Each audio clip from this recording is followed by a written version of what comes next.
Welcome back to BCB Live, the safest station in the nation. Today we have an incredible group of panelists on, and this is Trucking is the segment, and today's topic is the Founders Table. So let's bring our founders to the round table. What's going on, everybody? Kameel, Zach, and Charlie, how's everybody doing? Good.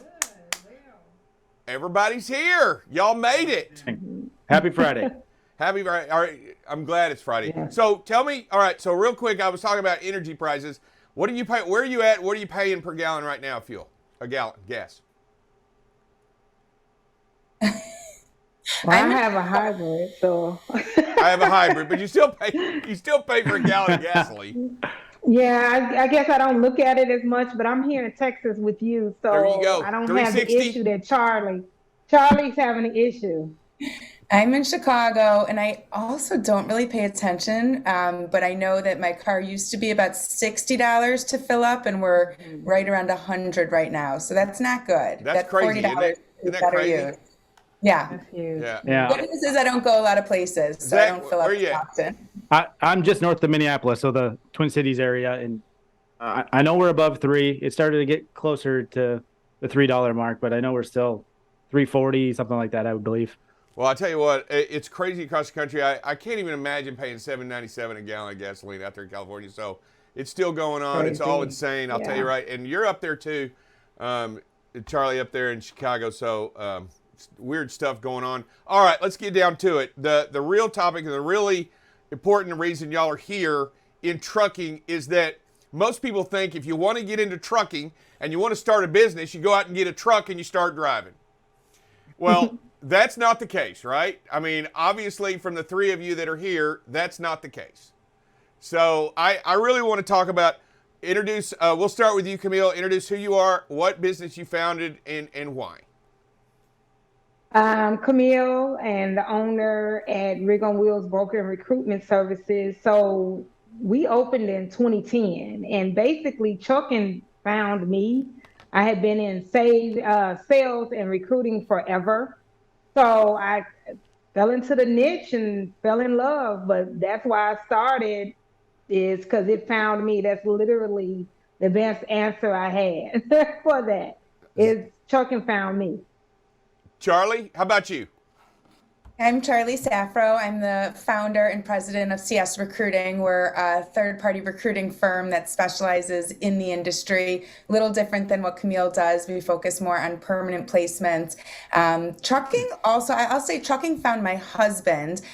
He was a freight broker out of college, and I eventually went to work for him. He started a technology company for the logistics industry. So not what I expected myself to be doing when I grew up, but here I am, and wouldn't have it any other way.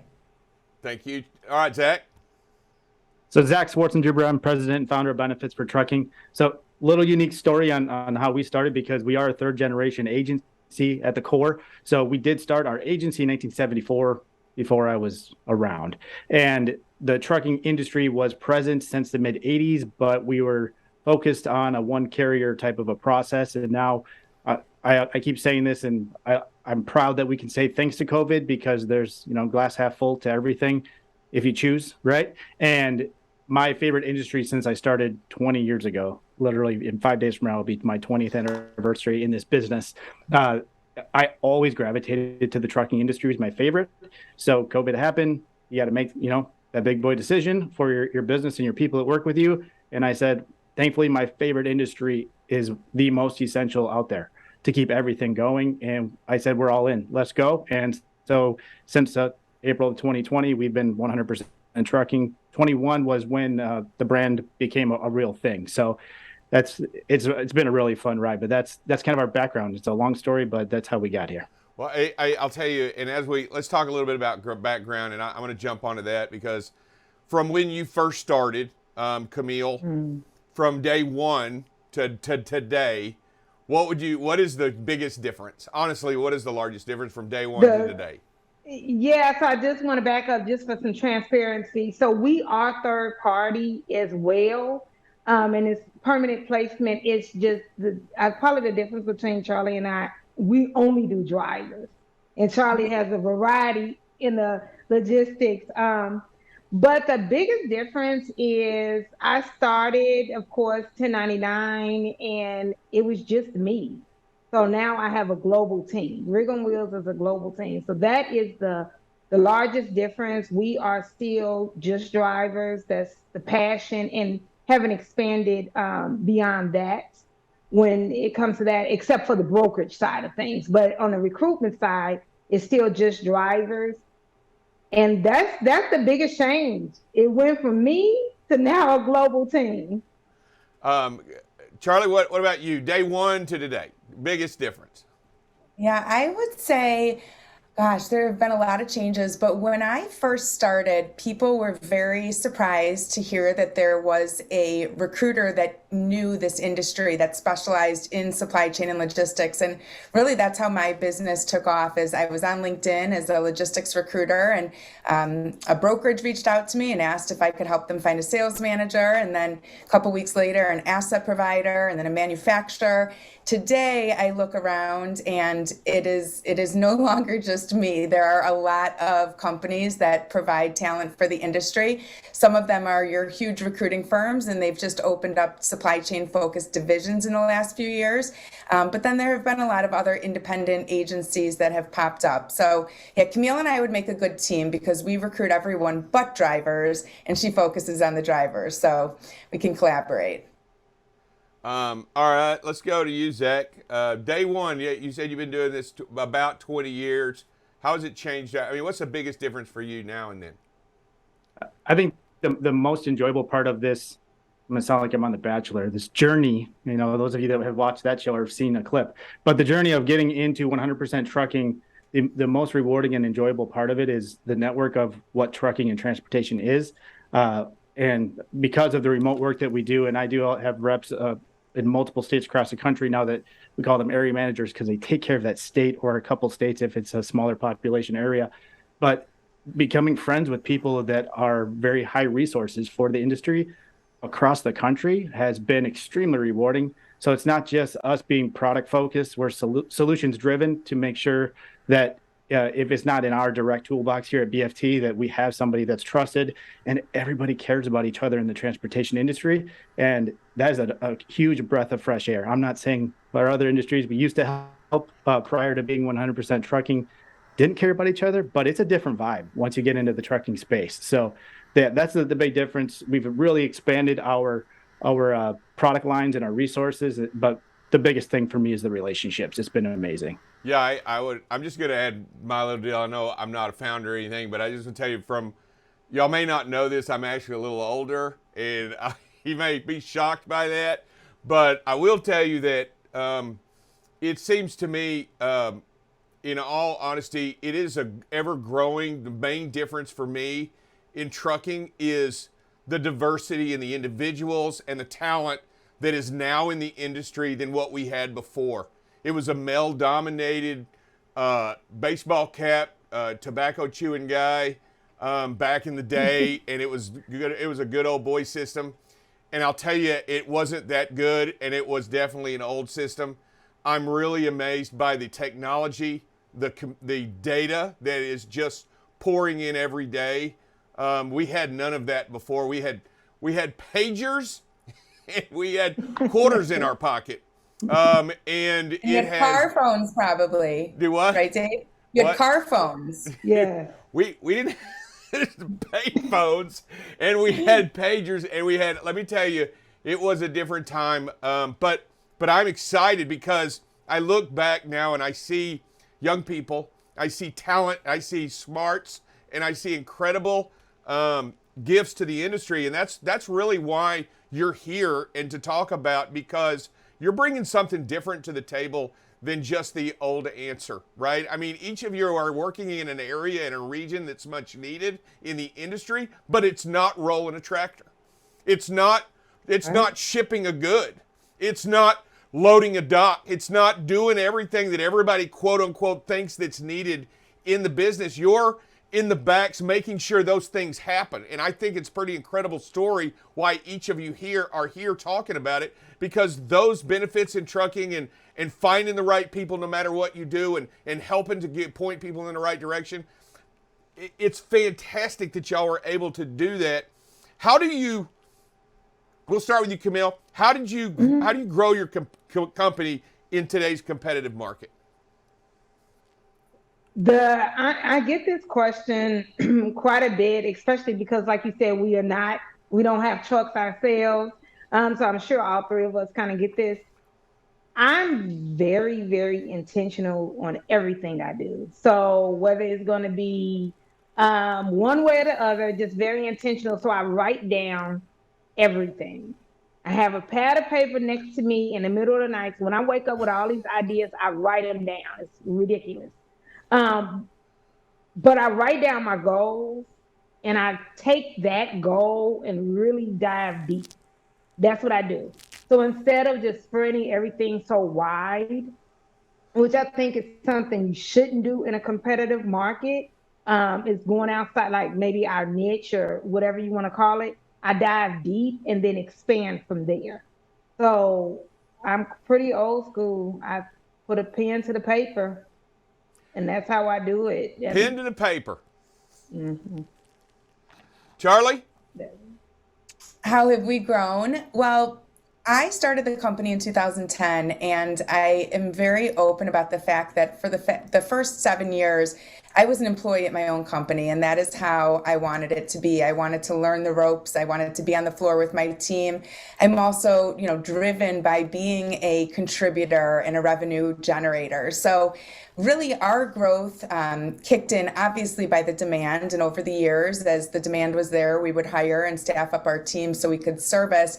But about 3 years ago, I moved into a leadership role, which I know sounds funny. It was my business, my name on the company, but I just considered myself, one of the recruiters. And when I moved into that leadership role, I really learned the power of delegation, the power of trust. And I would say that was really the turning point when I could put other people on the front line to represent our company. We've got 40 employees today, and I'm not even involved in our interview process until the very end. And it's a really good feeling to know that I can trust my team and they will, represent us and deliver. And it's not all about me as the owner doing everything. So I'm sure you guys can relate to that. All right. Yeah, Zach. absolutely. Yeah, I would say for me is not being satisfied or stagnant. Because you get to that point, especially when you put in the hours that you do and behind the scenes things that your team doesn't see you doing, that you go, wow, what we got going on is really great. And we don't put the pause button on, and weekly evaluation of what is happening within your business. But to get exponential growth, and we're seeing some great things happen here, not to brag, it's just really great things are happening. And when we all choose as leaders of companies to put our people first and give them a voice, and then not just give them a voice, but take steps of action to make those changes so they're more successful. Because my first focus are my area managers, because they're taking care of our customers. And if I can make their world better, more efficient, better products, so if we keep discovering new things to bring to the market, and then systems and services to make sure that it all operates well. Because in my world, it's not just selling an insurance policy. If we're not there when they need to actually have that claim happen in a smooth process, retention is not just for our humans that sell products, it's for the people that are taking our customers. We want to retain them obviously as well. So the biggest thing is just listen to your people and then take action on it. That's going to help you grow. Like you can't even put a multiplier on that. It just keeps going. And Zach, as you talk about that, I think it's important for us to talk about, as being founders, if you had to step back from what you do and to talk to those young people coming up, those young ladies out there looking to start in the industry, or the young men or whomever it may be. I just want to know that new talent is coming, but if they want to be a founder like you, what advice would you give them to start out right away? Go ahead, Kameel. Education, learn. And I said this before when I was on the show. I'm not a fan of just jumping in without educating yourself. And of course, you can earn while you're learning, but educate yourself because it's so many ways that you can make money and become the recruiter or the worker within your business, and then leadership. As Charlie was saying, it's so many avenues within logistics that you can do. So you don't know what you want to do until you start learning and researching and then get a mentor. Go ahead, Charlie. Same question. What advice would you give to, let's just say, a young lady going to start her own niche? What would you give her? I would say that empathy is probably one of the best leadership skills that does belong in the workplace. I think for many years, especially in this industry being male dominated, empathy was seen as a weakness. And I think of empathy as the ability to put yourself in someone else's shoes. And that is a skill that goes so far. When we're talking to candidates, we can commiserate with them. We can, feel their emotions for a moment so we can help guide them in the right direction. And I really encourage my team, be empathetic, even if it's, seems emotional or seems too feminine for the workplace. It does level set everyone. And the more you can put yourself in someone else's shoes, the better work you can do, especially when it comes to the driver community. You've got to know what they're going through and hear them and see them if you want to keep them, really. You know what? I couldn't agree more, Charlie, in the sense that my mama always told me it's nice to be important, but it's more important to be nice. I mean, I like that. She said that anything else, it doesn't matter. All right, Zach, you're next. You got a young guy, got an idea, wants to jump in with both feet. What do you tell him? I think in any business, once you, and I'm blessed at the age of 19, I'm not going to say that. It wasn't my first year in the business. Now you guys know how old I am because 20 years. But when you discover that you've found that area of passion that every single Monday morning is never a dread, I think I was really blessed early in my years professionally to find this, that you got to understand that you're going to have terrible days. And I bring it down to earth with my sales team and let them know that it's okay to have bad days, but if you just keep standing there, you're going to be stuck in that bad day or that bad moment. And that moment could be just 5 minutes. But when you choose, this is what I'm going to do, and you have that realization and you're laser focused on it, you just continue to figure things out and you keep moving forward and just forgive yourself for mistakes. People are really hard on themselves. And I've seen many resumes over the years that they just keep hopping. And to me, and it's not always a bad thing, but if it's so much because they hit some adversity and they jump ship, that's not good for my culture. That's not good for people themselves that want to reach their goals. You gotta be relentless, educate yourself. Everything that Kameel and Charlie said are spot on. And that's why they're leading successful businesses. Being a student every single morning, I give the freedom. We don't run an extremely rigid schedule with our area managers. My big goal for them every morning, if you're not feeling above 90% ready to rock it and be successful for the day, find that moment. Go on YouTube, for Pete's sake. It's free content, and find what you need to get there before you start, because we deserve to bring our best selves for ourselves and for our customers. And we are completely spoiled with what is out there for free content right now. If you want to get better at social media, if you want to get better at making phone calls, if you want to get better at your diet, for Pete's sake, because that's dreading on you in the morning, just take the moment to be selfish, get to that point where you know you're going to have the most successful day. And if it puts you an hour behind, it's actually going to launch you forward further than what you actually thought by taking that time just to get there. So I think that was a lot, but I think I nailed it. That was awesome. One last thing before we go around and make sure everybody contacts you. I just want to say, what's the hardest thing you do today? What's the hardest thing for you as a leader today? What's the hardest thing? Kameel, what's the hardest thing? Stepping away from being a recruiter. I have always, that's what I've done since I was 18. is sales and in some type of aspect. So it's pretty hard for me now to step away from that. I trust my team. I have awesome people. I really do. God has blessed me.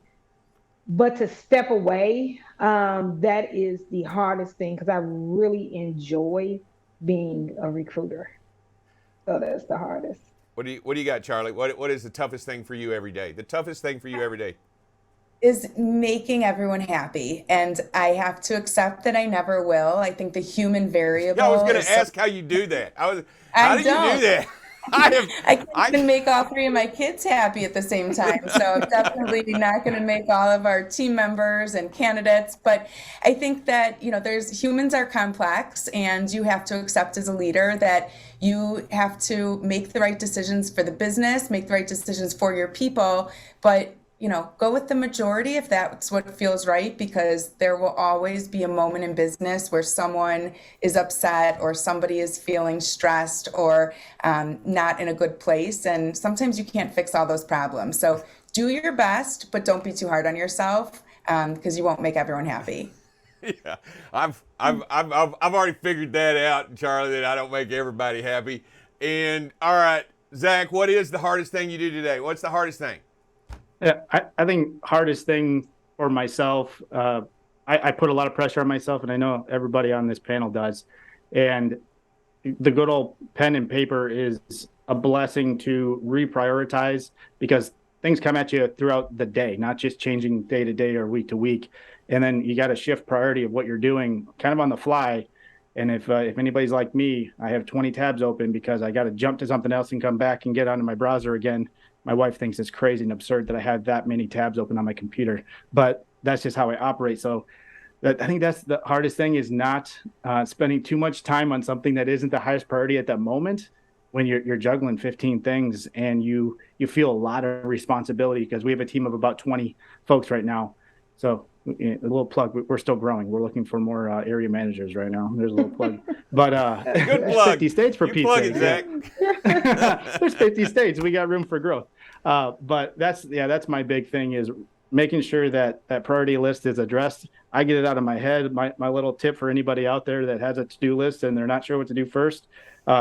If you like dollar signs, you can do that. You can use stars, but star those high pay activities, or those big rocks. If you look up that video, I'm sure a lot of you have seen the big rocks videos, and then go down again until you reach that one that floats to the top, and just keep prioritizing.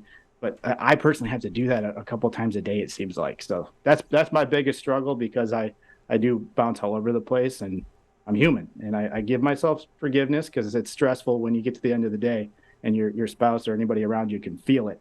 You just got to take a breath and go. Thank you, Zach. All right, so Kameel, founder of Rig on Wheels, how do we get a hold of you? What's the best way to contact you out there?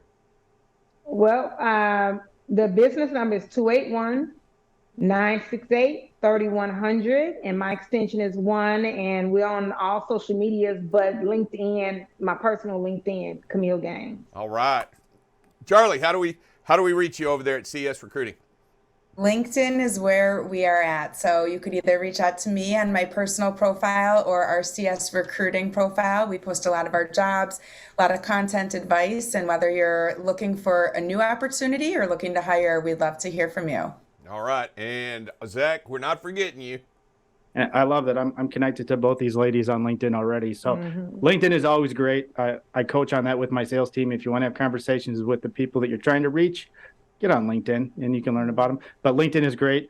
Our website is pretty simple and basic. It's our name, benefitsfortrucking.com. So you can find us kind of all over the place, Facebook, LinkedIn, or our website. But LinkedIn, you can always message me directly. I'll give you my cell phone. I don't need to do that right here, but reach out and we'll give my cell phone number out. I will tell all three of you, I will be sending y'all a message. I want to be on y'all's LinkedIn page, so I'll be sending y'all a request here later today. I'll make sure Bryce gets that done.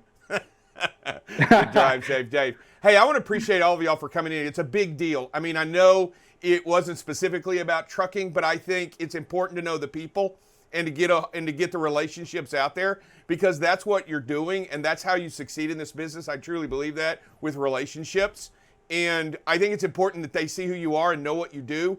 And also, I am very excited about y'all going out there and doing this and being a part of this industry outside of the big wheel rig, outside of the tire turning or the steering wheel holding. And I get it.